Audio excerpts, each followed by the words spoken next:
And as always, high five.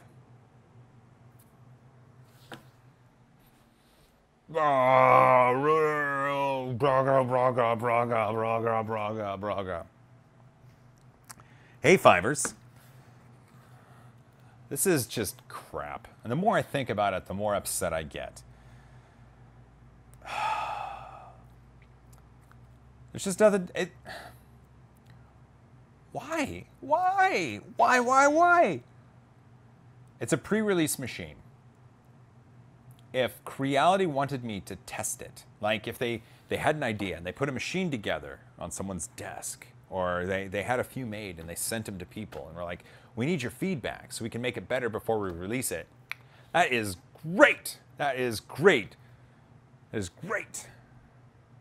But no. No, I was supposed to review this machine. Why? And in reviewing it, it wouldn't make sense. It would make no sense because what I'm reviewing is not what you would be purchasing. So in the end, I'm just an unpaid beta tester, and I'm just ultra frustrated. And I just, I don't know. I'll probably give it to Keith or Protopasta or something. Someone will have fun with it. And I'm sure I'm going to get people telling me I'm a butthole in the comments, which is fine. But I just, I don't want to set the expectation that I'm going to do free beta testing for companies.